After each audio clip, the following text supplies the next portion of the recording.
Saan na kayo sa ano? Asa? Mixer. Solid na kayo. Wala. Ha? Wala na. Yung West Bay ulit nandun. Kalaban mo.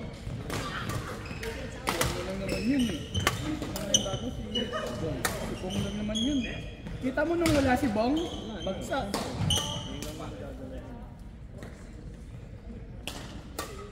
Si Bong kakape namin sa yoga.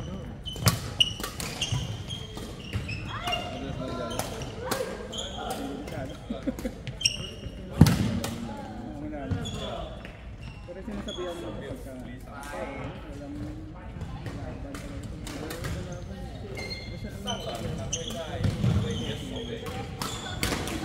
Pero malakas yung iba kaso walang Kakampi ko naman sila. Iba ang killer instinct na wala sila ang kalahari. Pagka sila kakampi. Iba talaga yung level na yung disiplina. Hindi sila na alam mo yung hindi pagka malamang ng 10. Parang ba yan? Hindi kami ganyan. Alam mo, nakailang champion ko may 3. Dalawa sa Pubs, isa sa Aruba. Ano? Kahit sabihin mo na 10 yan, tsaka nag-uusap ko. Alam mo yung gagawin mo lahat eh. Yun yung advantage. Yun ang pinakamalaki advantage. Sabi ko nga,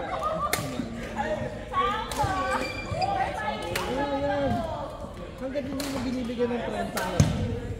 Hindi matitinag yan.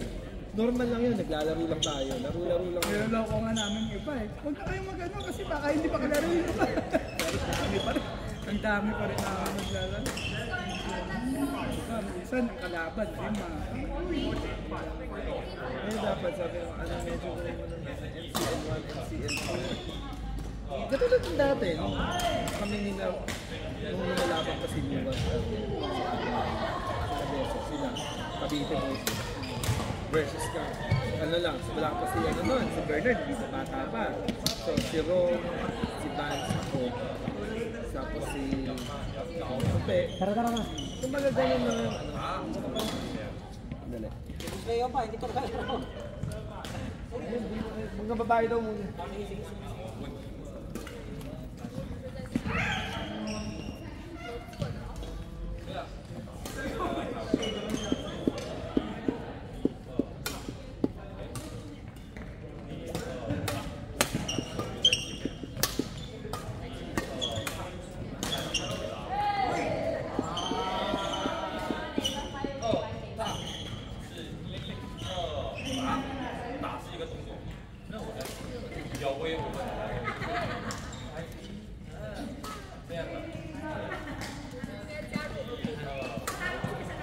Ano, nakabawi ka na?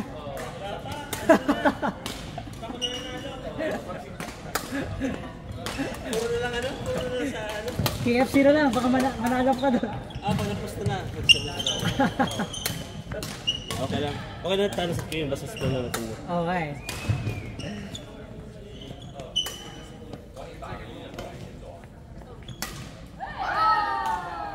Sali ka ba sa tournament? Ngayong linggo ba? Ay, hindi sa next week.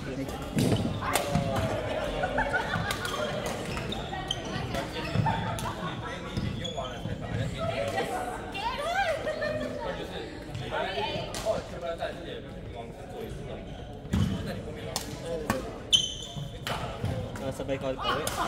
Sige, pwede.